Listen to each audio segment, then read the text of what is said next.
Welcome to XYPN Radio, where your host Alan Moore brings you into a community of fee-only financial planners who want to profitably and successfully serve Gen X and Gen Y clients. If you're ready to get the knowledge you need from leaders in your field, learn from forward-thinking advisors, and take action on your own goals, XYPN Radio is the show for you.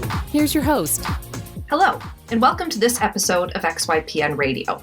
I'm Maddie Roach, your host for today's podcast. Alan Moore is enjoying his sabbatical. I'm excited to have XYPN member Craig Joncas and his partner Jim Bradley, owners of Penobscot Financial Advisors, a fee-only firm in Maine, on the show today. Jim started his career in the insurance industry, Craig as an intern with Jim. After working many years in the independent broker-dealer RIA world, they found themselves craving real independence. As they looked for ways to de-affiliate from their broker-dealer, they realized transparency and honesty were their friends. After de-affiliating from two different broker-dealers on friendly, amicable, and supportive terms, they decided to open up their own firm, one where they had complete control over the client relationships and the evolution of that firm. Craig and Jim now have 5 additional staff members on their team, each engaged with different committees within their firm, allowing each teammate to diversify their experience and develop into roles that suit them best. Jim and Craig specialize in working with higher education employees, specifically folks from the University of Maine. Having fostered relationships within the university for over a decade, now more than 50% of their 550 clients fall into that niche. As their firm continues to evolve, Jim finds himself acting as the visionary for the firm, while Craig has enjoyed developing his skills as a talented manager and people developer. They credit Craig's detail-orientedness and Jim's deep background in the space for the reasons for their success. Although they've had their growing pains, one of their most coveted accomplishments is having built a firm staffed with people they love working with, serving clients they love to serve. They discuss how they have every intention to keep growing Penobscot and their team, and are able to do so by meticulously tracking KPIs. If you're interested in learning about how to amicably break away from a broker-dealer or manage an SEC-registered firm, this episode is for you. XYPN Network's annual benchmarking survey is out. Are you curious about the average number of clients XYPN members get in their first year, or how successful niches really are? To answer these burning questions and more, we've again enlisted a professional research firm to complete our annual benchmarking study. Get your copy hot off the press and discover vital statistics such as the median advisor revenue by years in practice and sources of firm growth, from referrals to blogging, social media, and more. Head over to xyplanningnetwork.com/study to purchase your copy today. You can find any of these resources we mentioned during this episode at xyplanningnetwork.com/232. Also, be sure to go to xyplanningnetwork.com/VIP to join our private group just for XYPN Radio listeners. It's the community of advisors that we've all been looking for, that's there to provide support when we need it the most. Best of all, it's free. I encourage you to check it out. Again, that's xyplanningnetwork.com/VIP. Without further ado, here's my interview with Craig Joncas and Jim Bradley. Welcome, Jim and Craig, to the radio show today. I'm so excited to have this conversation with you. Jim, I'm going to start with you. I'd love for you to tell me a bit about Penobscot and what you've built over these years. Well, sure. One of my favorite topics. Let's go back to the beginning, I guess. Grew up in Connecticut, and as part of growing up in Connecticut, it's almost a requirement that you work for one of the insurance companies there in Hartford. And I jumped on with one of them, kind of an information technology role, but I was really kind of interested in the financial side of things. They started a financial planning service for the purpose of kind of expanding services to their sponsored plans on the investment side. And they made an offer to those of us in the business who weren't in financial services that if we were willing to give up our jobs and our salaries and that type of thing, they'd pay for our Series 7 and get us started as being financial advisors. Their thoughts around that were probably well-intentioned, but at the end of the day, they're taking what would be the term self-running business-minded people and putting them out there, try to work with plan advisors who didn't really want us around to talk to their clients and sell them insurance products and annuities and that type of thing. But there were a few of us who were hard-headed enough to get through it. And a couple of us, former business partner Lori Jandro and I, eventually put together a little firm ourselves through the insurance BDRIA. Shortly after that, through some input from a colleague of ours, decided that it might be a good idea to start focusing our work in one area. And that area ended up being higher education. And the higher education work was what really kind of got us up and running. We started to kind of network pretty nicely with faculty, especially down there in Connecticut. There was a little bit of a kind of a quantum leap at one point from Connecticut to Maine, where I started working with some of the faculty up here in Maine. That turned into moving to Maine, building up a bit more of a practice under that insurance BDRIA. And that's how we kind of grew the business from the start. Eventually, we decided we wanted to be independent of the insurance company and do our own thing. So we went with an independent broker-dealer RIA for a few years. And beginning of 2017, we finally got where I'd been wanting to go for many years before that, which is to launch our independent RIA. And here we are now. Awesome. A lot of evolution to get you where you are now. So could you, Craig, I'll go to you for some background, and then I want to get some kind of nuts and bolts about the firm as it stands today. But Craig, what was your background? Was it starting in the insurance like Jim, or were you always in the RIA space? Yeah, good question. So my entire career, I've been fortunate enough to be working right alongside Jim. So I am actually from Maine, so I am a Mainer, which for those of you who don't know what that is, it means you don't only have to live in Maine, but you have to have been born in Maine as well. So a real Mainer, and I went to the University of Maine, graduated there. And when I was a senior, I linked up with Jim as an intern, actually. And at that time, I was just kind of making cold calls for some of the advisors that worked out of his office. Kind of was one of those rare students that knew, exactly what I wanted to do with my career. And, financial planning was it. Was fortunate enough to get a job offer from Jim when I graduated. Really, the rest is history. I did my licensure right out of school, been working with this firm ever since, and, fortunate enough to have a great business partner that was willing to let the young guy become his business partner. Actually, up until I turned 30, Jim would call me his kid business partner, and he wouldn't refer to me any other way. He took a risk on you, and that's awesome.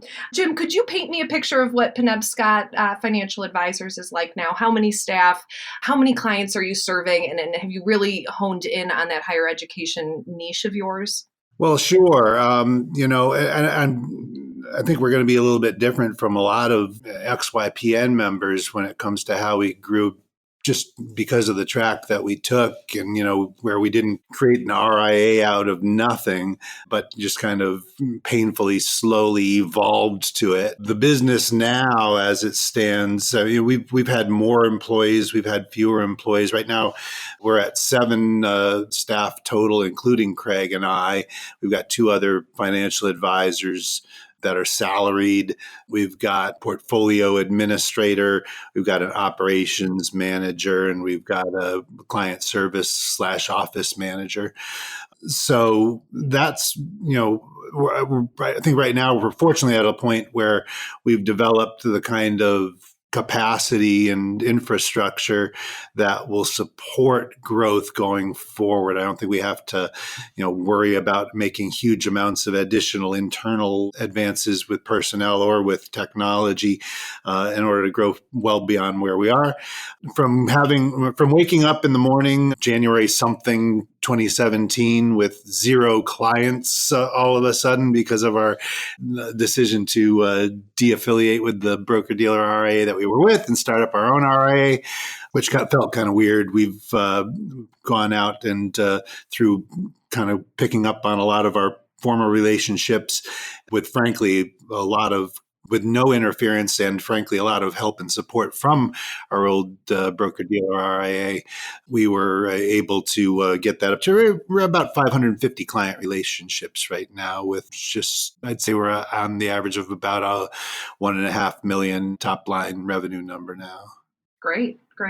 I like that term de-affiliate from the broker-dealer. I think that's a real common story for a lot of our XY advisors who have spent time in that space and then decide to move into the fee-only RIA space. And Jim, maybe you can just speak briefly about how did you maintain a good relationship with that broker-dealer? How did you make that work where you were able to take some of those client relationships? For a lot of advisors, they know that may be the time where they don't get to work with their clients anymore, and they do have to start from scratch. We and our story might kind of be the exception to what other people experience, and in that not only have we successfully de-affiliated from a broker-dealer RIA and stayed alive during it, we've successfully de-affiliated from 2 broker-dealer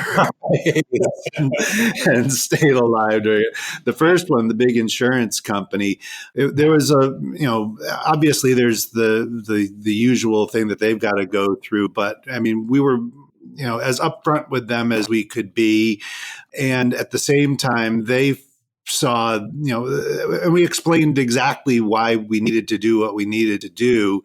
They were actually helpful because I think it was in their best interest to be helpful because they were affiliated with the insurance company. The insurance company had a piece of the retirement plan we were working with.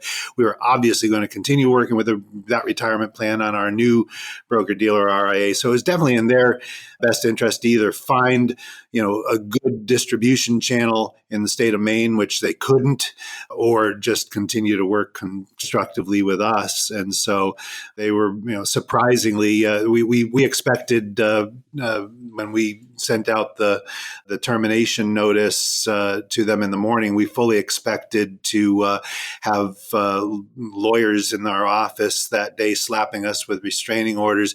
And instead, by the end of the day, they had called us to talk to us about a way going forward to work with them. So that was good. The second time we did it was, we were with when we left the insurance broker-dealer RIA, we went to an independent broker-dealer RIA. I'll even use their name, Mid-Atlantic Capital in Pittsburgh. And they were not only, we not only selected them because they were absolutely fantastic when it came to matching our kind of quirky, specific needs with internal resources that they could put together in order for us to be able to do our kind of quirky business. But as we kind of grew closer and closer to wanting to go independent with our RIA, they weren't really completely jazzed about the idea of losing us. But when they understood why we were doing what we were doing, they also were very helpful, and we were completely upfront with them with what we were doing, and they helped us to work through it in a very smooth way. Yeah, it really helps to be upfront and transparent. And I think the more we can lead with that, or advisors can lead with that, who knows what kind of relationships you can maintain afterwards. So kudos to that. So Craig, what is your role when it comes to this higher education niche of yours? Is that a specialty you had an interest in early on? Yeah, I think I just fell into it as a part of falling into this firm through my internship here. The higher education niche kind of had already been built out when I joined through that relationship with the insurance company and distributing through these large sponsor plans. And of course, coming into the business, if you're reading about, what it takes to be successful, everybody says the more narrowly you can define your niche, the more successful you will be. So I think that was also part of the decision making on my end, that there was this firm here that had this amazing niche that would allow me to grow my business faster. So it was kind of a no-brainer. So the higher education niche is not specific to me. All of our advisors work within it, and will continue to moving forward. I think it's a firm niche that we have, not an individual one. Yeah, great. And when it comes to working with that niche, what kind of specialty or specific support do you offer those higher education employees?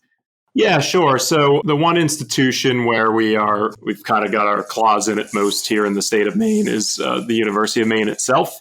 So I think the specialty that we end up offering is a few things. One, a thorough understanding of their complete benefits package and retirement plan that probably goes beyond anyone's understanding of it, other than maybe the director of benefits himself, who we really are hoping never retires. That's one thing. I don't think anyone that they can consult with, whether it's in the benefits office, whether it's the insurance company advisors themselves directly, has a better, more thorough understanding of the benefits and how to navigate that than us.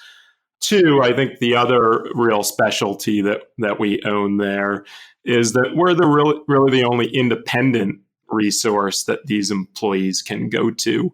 There are other options for seeking out help, or to go directly to the plan provider, TIA-CREF themselves, work directly with their salaried advisors. And, TIA-CREF has some great resources out there in the world, but, there tends to be more turnover with advisors, less of a consistent service model. Over the years, it's been delivered from various locations. And we've always been this very consistent, independent voice. Obviously we work as fiduciaries for our clients. We just tend to do a lot more across the financial planning spectrum, as well as on the discretionary asset management side of things. So I think that's a big differentiator for us too. Absolutely. And we know from experience with XYPN members that niching up does work. And one of the benefits of it is that marketing becomes easier. You're able to establish a great collection of centers of influences and things like that. What channels, Jim, have you found are most productive for you when it comes to marketing to this niche? Is it working directly with the university? Yeah, that's a good question. When I first started it out, it was I went to the university, I grabbed a directory, and I locked myself and Lori, my former business partner, locked ourselves into little rooms, and we just started calling through the directory. And the interesting thing was most people were willing to meet with us, and we were representing, it was a multi-carrier optional retirement 403B that the university had. We were representing one of the carriers, but what we brought in was, we're going to learn and help you with your benefits program overall. We're going to, as certified financial planners, come in and do comprehensive planning for you. You're going to pay for it by using this particular product in your retirement plan, and we're going to get compensated for that. But that worked out, really well. Shortly thereafter, it became, I really didn't plan on moving to Maine right off the bat. It was more the insurance company asking us, could we go up, because they didn't have very many assets in the plan and they were worried they'd get thrown out. So we were just going up to pick up some relationships and hoping that we might be able to get existing distribution from the insurance company to work with these people. They didn't really come through. And then, heading back to Connecticut, where I was living at the time, the phone started ringing every once in a while from people saying, hey, you worked with a colleague of mine in my department, and I'd like to see if you could work with me too. So it became a matter of just coming up to Maine more and more, liking the Maine way of life, and moving up here. And so since then, being a seminar provider, being tied in with the university, their benefits area does, annual meetings for pre-retirees that they have us come along with to do, educational pieces with them. And gradually the university relationship has become more and more kind of tightly intertwined. And then when you think about higher education, people have relationships across their university, but they also have relationships that span universities across their discipline. And so that's been another good way of, being able to try to develop relationships even outside of the university, but across other area, institutions, using those kind of affinity groups. Yeah.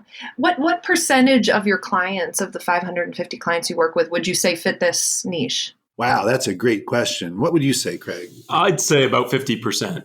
However, I'd say that some, maybe more than that, some of them no longer work at the University of Maine, and they were sourced there originally. So we'd have to dig through, but it's probably north of 50%. Wow. Wow. I do remember when XYPN crossed the 550 member mark, and 550 member relationships is a lot to manage. Can one of you talk about how you scale this? How do you make sure that 550 people are getting the attention that they need from you at any given time? Yeah, sure. I'll take that one. So I think there was a period where we might not have scaled that appropriately, actually, where, back when we were under that insurance broker dealer, the advisors in this office were not necessarily a team. We were structured in a fashion where everyone kind of ate what they killed and went out there and grew their own individual books of business. And I think that model lends itself sometimes to, doing a little bit too much killing and not being able to eat it all and growing too fast. So I think there were periods where each individual advisor might have been servicing too many clients and it might not have been so efficient. So I think in 2014 or maybe 2015, we made a pretty substantial change to our business model. It was occurring at the same time that we were planning to form our own RIA and break away from the independent broker-dealer. And our business model was to kind of tear down the structure that was a bunch of individual advisors running their own business and create a team. That's what we have today. And I think that's what allows us to now effectively handle the volume of 550 clients. Our firm is structured into committees. So we have a marketing committee, we have a financial planning committee, we have an investment committee, a compliance committee, and an operations committee. Obviously, with only 7 people here, most people are wearing multiple hats and sitting on multiple committees. But typically, one person's kind of running the show and the agenda and is responsible for the outcomes of that committee. We get together monthly and report as a team and work on, goals and service and, all that stuff together. I think that people doing what they love and what they're good at has substantially improved our efficiency. When we went through that process of starting to work in teams, we did some kind of reshaping of roles and who was doing what in this organization. And I think everybody is much happier here today than we ever were in the past too. So I just think this team structure has allowed us to really kind of flourish in servicing all of these clients that we have. And we do have 4 advisors, so 550 clients. Obviously, every advisor on average is working with over 100 relationships. But, no advisor is logging in and doing their own trading. That's on our portfolio administrator. No advisor is doing their own paperwork. Julie's doing that as our client service specialist. So, we break apart the service into teams, and I think it works really well. Yeah, I love that idea of diversifying the type of work that each of your staff members is doing. It's a great professional development opportunity for them, but it just keeps them engaged. It allows them to see full picture, kind of what the delivery of the services that you really in the end are able to provide to your clients. I love the team approach. Do you follow, the Angie Herberst diamond method, or is there a way you structure the teams that you find is most effective in terms of who reports to who and who is accountable for each item? Sure. So interesting that you mentioned that. That's only the second time I've ever heard of that method. First time was earlier this week when Hannah tried to convince me to jump on some sort of like online webinar about her method, and I missed it. So I'm still not familiar with what it is, to be honest with you.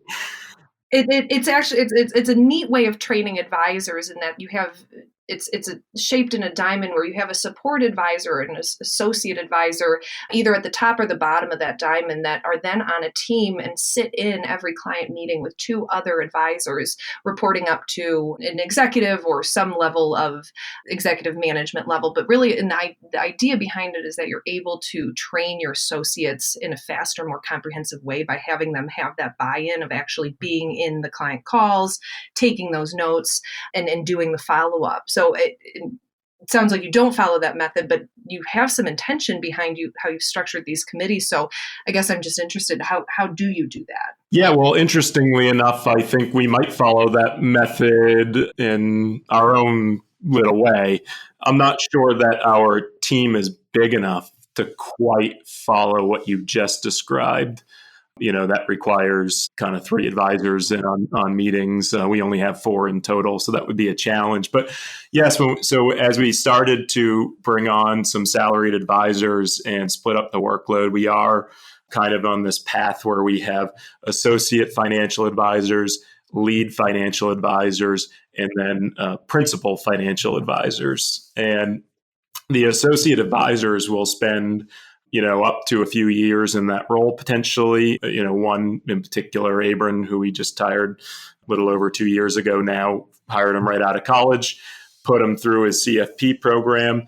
And we did exactly that, where as a lead advisor, he mentored with me for 2 years and we did every client meeting together. And his role morphed over those 2 years from just sit there and listen to me do my thing to, all right, now you start running these meetings and I'm going to sit there and listen to you do your thing, to eventually where it became a thing where I was kind of doing nothing other than reviewing his work, and happy to say too that he passed his CFP board exam this summer, is now officially a lead advisor with us. And obviously the next step is a principal financial advisor with the firm.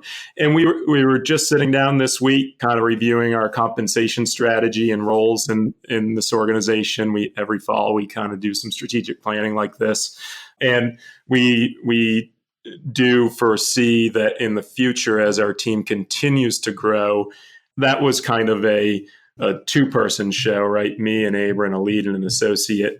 We can see a scenario where there are multiple teams of advisors within the firm that work together in kind of the fashion that you laid out, where there might be somebody kind of in charge of a group of a couple lead advisors, couple of associates, and kind of the performance of that team itself is what we're kind of monitoring and making sure is top notch. Absolutely. And it sounds like you've really invested into the development of your people. And at XY, about 5.5 years in now, we finally have a full-time staff member, Ashley Hunter, who had been on the compliance team, transition into our talent and development manager position, where she's fully dedicated to making sure there's avenues and training available to each of those avenues that any of our staff members want to follow. So do you have that kind of delineated, that once you pass your CFP, you're a certain level, and then what would it take to become the principal level? And is your staff familiar with that and what it takes? Yeah, so that's a good question. That's something we're working on right now. So we don't have a clearly delineated path to a principal financial advisor currently, is the truth. This team approach is still newer to us. This growing team itself is newer to us. And so we are learning as we're going. And, big kudos to Abram for being willing to stick with us while we don't always have those clear delineations. And, he's helping us kind of set the bar and the standards for what future team members will need to go through to get there, because we're learning as we're going through it, what works, what doesn't work. And, we just kind of continue to develop it. Absolutely. And it sounds like a lot of your roles have evolved into being a manager. And at that point, you're managing people and a culture and their experience at your firm. How has that transition been for you, Jim? Is that, being a people leader something you wanted to be this whole time? No, I didn't really kind of think that I was going to be, running a company, I guess, at some point down the road when I started into the career, and it just kind of sort of happened as time went by, and I was finding that there was too much to do, so I needed some help, and there were other people that were available to jump into producing roles and everything. And so then the company built itself that way, I guess. But as you probably picked up pretty clearly, and if you listen back to this podcast later, you'll definitely get the sense, Craig is the person who is very, very detail oriented and also an excellent manager of people in this organization. I try to hang on for dear life to keep up with him. They call me the visionary. I think that's a euphemism for being the old guy on the firm. And he just has to keep on reminding me on a regular basis what a brilliant move I made by letting him come in to the ownership of the firm. Awesome. And people management isn't for everyone. And I know a lot of our advisors are breaking away to start their own firms so that they don't have to manage anyone and that they don't have to be managed. But those of us who do have the opportunity to take on management positions in an open environment like someone's own personal firm or a company like XY, you can find that it's actually a really meaningful experience to be in charge of people development. So, Craig, could you talk a little bit about what that means to you? And do you think one day you'll move away from being a client-facing advisor into being a people development teammate on your team? Yeah, good question. So I think about that a lot, and I'm not 100% sure of what my future holds at this stage. I do have multiple passions, and I think that continuing to kind of reflect on what I should be doing and what I love doing is something that will evolve my role in the future. But I certainly have enjoyed the process of kind of being a lead advisor mentor and helping to, bring up another advisor under the firm. But also, I really kind of appreciate, and honestly, Jim doesn't give himself enough credit because our firm is built on a decision like this. I also enjoy that our firm is focused on bringing on young people that have a lot of energy, share the common vision for growth of the firm, and just putting them in positions where they have a say. And that's what Jim did with me, and that's what we continue to do with others. So there are some areas of the firm that I work in today that I can see a future that I won't be in at all down the road. Specifically right now, I'm a chief compliance officer. And we've got an operations manager, Hannah Tackett, who, is going through some education right now and is slated to be our chief compliance officer probably sometime next year. So I think there are areas that I will continue to look to manage and be involved in, and other areas where I just want to keep empowering other people that are better at it, like it more than me, to do their thing. Yeah. And then in terms of meeting with clients, boy, that would be a tough one for me to give up completely, because I really do love my work with clients and doing financial planning and socializing and all the great things that come with it. But I have reduced my client base that I work with over the past couple of years, and know that I will kind of continue to do that in the future to some extent. But I think that probably I'll always have a book of clients that I'm working with. Yeah, absolutely. And so when it comes to the client's relationship with you and your firm, are they under the impression that they're working with a team, or are they really committed that Craig is my advisor and I don't want to work with Hannah, I don't want to work with anyone else? How do you explain the structure of your firm to your clients in terms of who's going to be having the meetings with them, who's going to be writing the emails, who will be following up? Do they have an understanding of how that works? Right. So I think that is kind of a two-part answer. There's new clients that come into the firm. And I think there's a very clear delineation there of who does what. When they come into the firm, they're talking with us as a team. The lead advisor and support advisor are both in the meeting, whatever that team might be. They understand that the lead advisor is going to be doing a bulk of the work, with the support doing just that. They understand that we have an operations manager and a client relations specialist and all of those different things. And they know they're working with a team. And I think they really appreciate that, because they know that, down the road, if their guy or gal isn't there anymore, there's somebody else very familiar with their financial picture, and that they're getting the value out of the team. There's obviously, though, the past that we have, where we have some clients who they had their guy or their gal. And that is something that over the years we've just kind of continued to fold in the other specialists in our office, whether it's, Sam trading and doing cashiering, or Hannah doing operations and event coordination, or Julie doing paperwork, or bringing another advisor into the meetings, to get them used to the fact that we're a team. We have the conversations that we're a team. So I think most of our clients at this stage understand that and know it, probably some that are still learning it more than others. And I do think there are probably some clients that we work with that started in that fashion that probably will always still kind of have their guy or gal, and we make an exception. Yeah, absolutely. So you're at 550 clients now. Do you have a cap? Are you looking that you'll just grow at scale here, or what's the next couple years going to look like for you? Yeah. So do we have a cap on the 550 clients? Do you ask? Is that right? I mean, are you looking to double it, or are you looking to stay right around there? And yeah, sure. So we're looking to double it. Good for you. Yeah, we're growth focused. I think we've spent 2.5 or 3 years restructuring this firm, registering an RIA. We did 2 major office renovations and moves in the past couple of years. We've done a lot of busy work for a few years that I think for a couple of years there kind of slowed down our growth trajectory, as we're more focused on kind of internal systems, procedures, people, and all that stuff. But over the past year, we had a great year this past year, and we're very growth and marketing focused right now. Great. And Craig, you mentioned that you're the current chief compliance officer, and I would say maybe 5 to 10% of our advisors, firm owners, are SEC registered. Would you spend just a minute or two telling us about the listeners what it would take to become SEC registered, and then how does that compliance responsibility change from going from state registration to SEC? Is that a big change? Does it warrant a full-time staff member?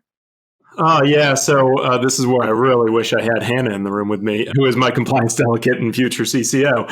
So we have no experience being state registered, so I can't really comment on that. I just don't know what the experience would have been like. We were SEC registered from day one. You have a certain amount of days to acquire the $100 million in assets that it takes to register under the SEC, and we knew we were going to have it because we had the assets from existing client relationships. So we've always been SEC registered. The differences between the two, I'm not too up on those, but I think that most people say that once you get to the size of being able to be SEC registered, that you should do it. They're actually a little bit easier to deal with sometimes and a little bit more standardized. So. Great. And what percentage of your time or Hannah's time do you think you're spending on just the compliance tasks related to running the firm? Yeah, that's varied quite a bit over time. When we first started the firm, there was a lot of effort put into that because we were learning a lot and refining policies and procedures, and then we got into a little bit of a routine. And then recently this year, though, we've kind of made it another project to be revisiting our compliance manual and actually engaging a piece of technology to kind of run the show for us. And so we've been putting a lot of energy into setting that up. So it varies quite a bit, but maybe on average, the average month we're spending, like 5 to 10 hours each or something like that. Great. Yeah. Awesome. A lot of folks come into XYPN really worried about the responsibilities of the compliance aspect of running a firm. And given that most of our advisors are state registered, we really try to explain to them that the program is what matters, having processes in place and having to-do lists and actual things that you do on a monthly and quarterly basis is really what the regulators are looking for. And ideally, people aren't spending all of their days managing their compliance. Right. And I can remember actually when we registered, Hannah and I are both the detail-oriented people that Jim was alluding to. And I can remember having like an obsession with perfection. Like there has to be one way to do this, and we need to learn everything and do it that way. And I've learned over time that compliance isn't that black and white, and that as a firm, you need to make decisions about what kinds of risks you accept and which ones you don't. Just having appropriate policies and procedures and routine tasks that you follow to prove that you're doing your due diligence and doing things right. And if you just subscribe to that, you've done most of the job. Yeah, great. Jim, it sounds like you and Craig have a really, really wonderful relationship and a long-standing one. But I must ask, how do you break ties? So who makes the decisions? How does it all work behind the scenes? I guess that kind of speaks to Craig's character and to my good judgment that it seems like it happens naturally, I guess. There's not very often a time when there's something to be done when both of us know right away who's supposed to be on it. And, if it's something creative or blog writing or something like that, it's something that 100% of the time, there's no doubt about it, it's going to me. If there's something that requires some, development of policies and procedures, it's going to result in a manual that's about 20 pages wide. That's always going to Craig, and we both know that, and it works really well. We enjoy working together. We mostly work in different offices, but we enjoy spending time together. We're going out for sushi after this podcast. Actually, this is we have an annual employee retreat weekend that comes complete with a polar plunge and lots of good fun time together. So every single one of us is going to be heading out this afternoon to coastal Maine and enjoying the nice brisk 30-degree snowy weather that we're having right now. Beautiful, beautiful. And Jim, are you the only staff member that doesn't live in Maine? Actually, I do live in Maine. I moved up to Maine back in 2003, and I'm still here, and I'm never going back to Connecticut. Got it. Going back to that last question, at XYPN, we do RACI charts, which every person has either, or every task or project that we have, all the way up to Alan and Michael's relationship. We have someone who's accountable for it, who's responsible for it, and then we indicate whether individuals are informed or consulted. And it's so important that there's only one A assigned to each task and project. One person is ultimately accountable for that thing. And it sounds like you and Craig really have that delineated. And whether it's written down in a RACI form or not, you have an understanding of who ultimately makes the decision in this specific instance. And is that true? Yes, like I say, I think ours is maybe a little bit more informal because of the fact that we just kind of intuitively know. But that sounds like a really good way of actually making sure that it's kind of memorialized throughout the institution. So much of what we pick up as best practices, we steal from XYPN. A RACI chart will probably be a part of what we're doing going forward. Yeah, Maddie, I think that we learned very early on that Jim and I couldn't be more different people in a lot of the skills that we have. I can remember as a new advisor wanting to bring Jim in on some more important meetings. And after 2 or 3 of them, I realized I can't do that anymore because we just don't work the same way. And it was literally, to me, it felt like it was a deterrent because there's a clear clash of how we might approach problem solving or working on something. So just so naturally happens that our roles are delineated. And the very few things that we might need to kind of tear over it a little bit, we both like to eat and drink, and we just go out and do that until we have a decision made. So it works. Yeah. Having worked with Alan and Michael over these years, I really admire how they work together. And I think one of the secrets is that they don't work in the same office every day together, but they really have over the years figured out, okay, this is Michael thing, this is an Alan thing, and really respect the idea that we can't have 2 people accountable for one thing. Ultimately, when it comes to people development and culture, that falls on Alan, and other things fall on Michael's plate. But it really does help to have, not 2 duplicate people up at the top. You couldn't get 2 different men between Alan and Michael. And I think that really helps. And it sounds, just chatting with you today, that you and Jim are very 2 separate people that bring different skill sets to the table. And that really makes your company kind of whole in that regard.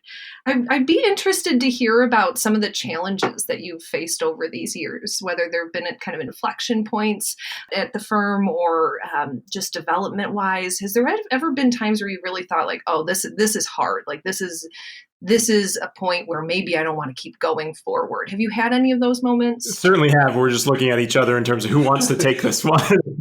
We're doing rock, paper, scissors as we speak. So, you or me? I'll let you both answer it. Well, I can start. One of the bigger challenges that we had was that we were kind of square peg in a round hole situation. We found ourselves in, was we really wanted to find a way to get to be an independent organization, register ourselves as an independent RIA, work as a team instead of in kind of the siloed, individual broker environment that we were in. And that environment of not being where you want to be, but also not really having a really clear path to where you want to be, created some friction. We're in a situation with what I call roommates, where you've got additional brokers under a, kind of a office of supervisory jurisdiction that you're overseeing, but they're kind of almost, working completely independent of you and have their own objectives that are not necessarily in line with yours. So it led to some kind of, typical roommate kind of drama. Ended up, in the long run, resulting in us kind of breaking ties with a couple of the advisors that were here, because they had just a very, very different approach to how they wanted to move forward than what we wanted. We lucked out a little bit because we were moving from the broker dealer transactional compensation kind of a model and trying to find a way to get to managed assets and investment advisory services and being able to be independent of a broker dealer. And right around at the same time, and when we were doing that, we kind of lucked out with the university system kind of going the route of not having multiple retirement plan carriers going with one carrier, and that one carrier was TIAA CREF that they selected. We happily had a good relationship already with TIAA CREF, even though our primary role in our early years was as competition to TIAA CREF, because we really wanted to come across to the clients and to ourselves as being as independent as we possibly could. And there were situations where having assets in the competitive in the competitor's plan and TIAA's plan made sense for the clients, even though they weren't things that were getting compensated on. So it ended up working out really well when they went to that kind of a model, that TIAA CREF had our back when we were going to the university saying, hey, we'd really like to work with our existing clients as independent advisors charging under the plan. TIAA CREF had the ability to have the plan do that. And the university also, because of our longstanding relationship, kind of took our point on that, including 12 collective bargaining units within the university system. And everything that we wanted to do, we were able to do because of a lot of really lucky timing, I think, and being in the right place in the right time and having good, past relationships with a wide range of people. So that was the only challenging part was getting from point A to point B, but through a matter of luck, through a matter of making some difficult decisions and so having some frank conversations with people and taking off some of those relationships, we got where we wanted to be. Awesome. I did some intro calls with non-members a couple of weeks ago, and I fielded a lot of conversations about, I'm just not sure I totally want to be fee only right now. I truly believe that being able to, provide some of these products is is meaningful and important to the clients that they're serving. And those conversations are challenging because I think a lot of it just kind of comes down to values about whether or not you want to be fee only or not. And what was the draw for you? And Craig, you can answer this, or Jim, but what was that draw towards independence? Really, why did you want to break away so badly? Yeah, I'll answer. If Jim wants to add, he can. Just having the flexibility to run our firm the way we want to and act in the best interest of our clients and deliver whatever services we think are best for them was what was attractive. I've heard that a lot. I'm not sure if I want to be fee only because these products or services, I want to be able to deliver. Well, you can deliver them all as a fee only advisor still. You just have to be creative about how you do so. On the annuity side of things, there are fee-based annuity products out there in the world today. If it's insurance and other services, maybe you need to find community partners to deliver that and you're charging planning fees for your work. There's a way to deliver it. And the simplicity of the conversation with new clients that are coming in about how we get paid and what we do is just an incredible thing that I'll never give up now that I'm on this side of it. Having to explain how we used to get paid was a bear, and telling people, how we're structured today, it always ends with, well, that's the way it should be, and that's why we're where we're at today. It's just the right way to structure a business in the best interest of clients. Wonderful. I suspect we'll be sending this podcast to some of those folks who have those concerns. And Craig, do you have any, having kind of been in the people management role, what was one or two really big challenges for you over these years? What did you feel like you got to that breaking point with? Yeah, well, there's no question that what Jim mentioned has been our number one challenge in our history, working with one group of advisors that's headed in one direction and us headed in another direction. All of the things that come along with that. I mean, it's a stressful environment. It's tough because, whenever you're dealing with people, you want everyone to be happy and you want everything to work out. And so all those little decisions that are right, but are going to cause conflict or differences are really tough to tackle.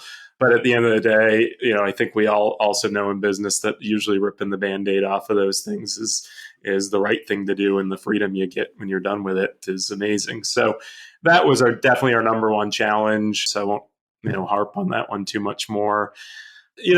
For me personally, learning how to manage people has been a big challenge. I didn't have any background in it. I just naturally, the type of personality that I have versus Jim's has led me down the road of being the one that was a manager. And, I kind of started managing people right around that time we were having those difficult team dynamics. So there were a lot of times where I was questioning myself, all I've managed to do is manage our way out of working with some of the teammates that we've got. But so I've done some leadership coaching and some work to develop my own skills in that arena. And by no means am I a perfect manager. There's a lot of places that I fall short, but that's an ongoing kind of challenge and effort for me to improve those skills.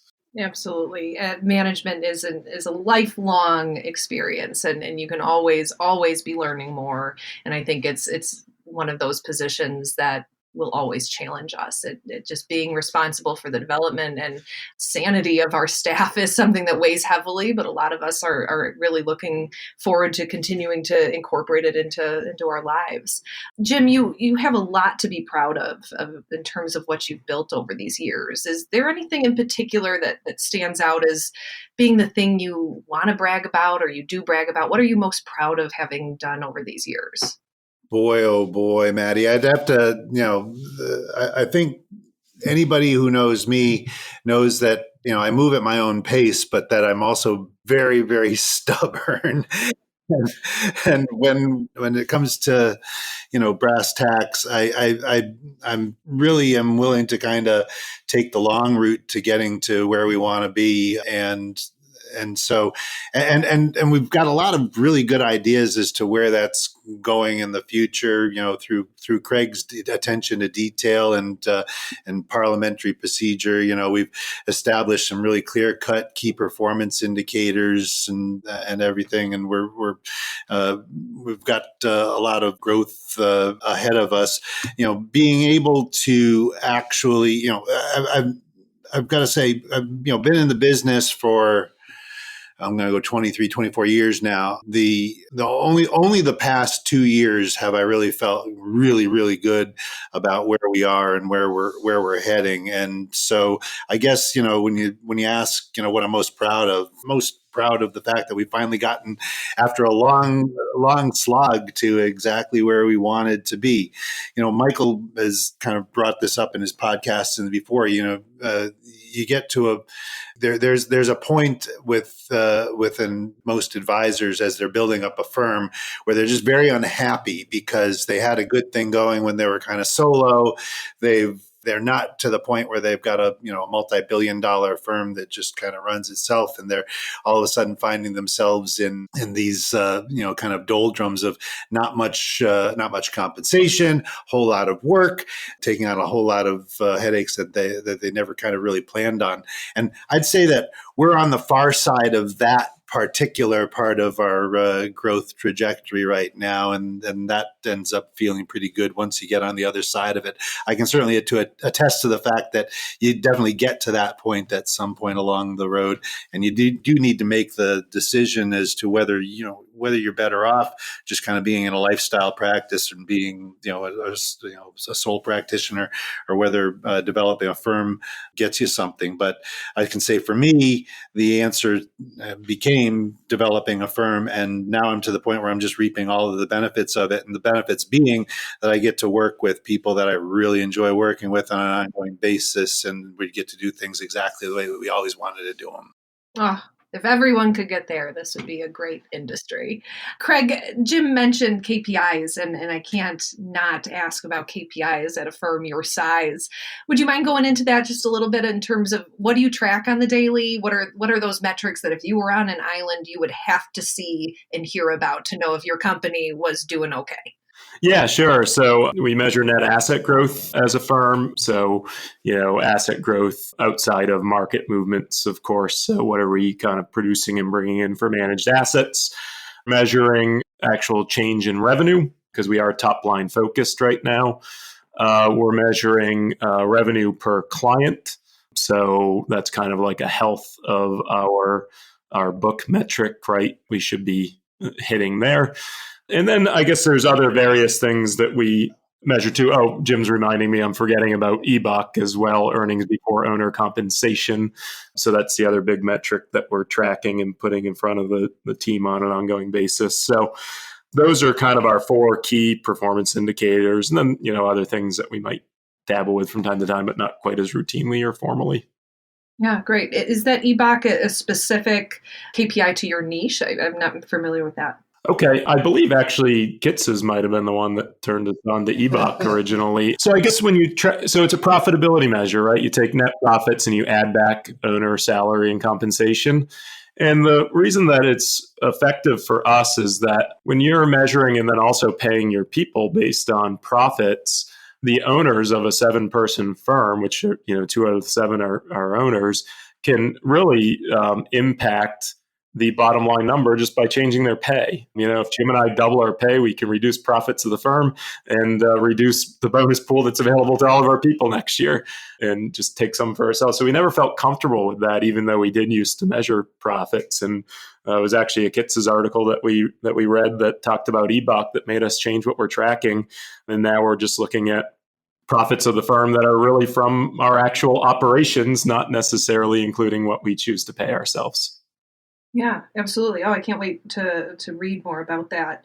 If you can believe it, we are rounding out this hour. These podcasts go by so fast. Craig, I'll start with you. If you could have changed anything about the past decade or so, would you have, or what would it be? Well, I don't have too many regrets about my career path. There have been times that have been challenged and times that I felt happier and all those things. But I don't know, this might sound cliche, but I just would have registered as an investment advisor with the SEC much sooner. When we went to the independent broker-dealer, who was great, by the way, Jim mentioned the Mid-Atlantic Capital Group. They were awesome. No regrets about our relationship with them. But I think we were scared at that point in time that we couldn't handle being a registered investment advisor. And maybe we weren't set up that way because we weren't set up as a team, and maybe we would have struggled. But I look back on it now and I just wish we had hit that point sooner. That's it. Boy, I hate to be in this kind of position, but I got to ditto what Craig said. There's not too much looking back that could have gone better. As nothing when you're going through it seems like the best thing in the world, but sometimes when you look back on it, it ends up being such. That my impatience with getting us to the point where we were our own registered investment advisor. Looking back on it, if I had tried to do it earlier, who knows how much success I would have had. But by waiting until the point where, for example, we had a really great opportunity to do it in the context of an employer plan that was going in that direction, it ended up working out just right. But I agree with Craig. As much as we really liked the folks at that independent broker-dealer RIA, and as much as we really to this day respect them tremendously well, I think we might have even been a bit further on than we are right now if we had bucked up and just taken our medicine and not been quite as scared to jump into the independent RIA space when we first had the opportunity to do. Good pieces of advice, great perspective. Jim and Craig, your employees are lucky to work with and for you, and your clients are lucky as well. I so appreciate this conversation and your transparency, your willingness to talk about the past and the future and the challenges today that you're facing, but also brag a little bit about what you've built. I'm honored to have hosted this call with you. Thank you both so much. Thank you, Maddie. Yeah, we really appreciate it. XY Planning Network's annual benchmarking survey is out. Are you curious about the average number of clients XYPN members get in their first year, or how successful niches really are?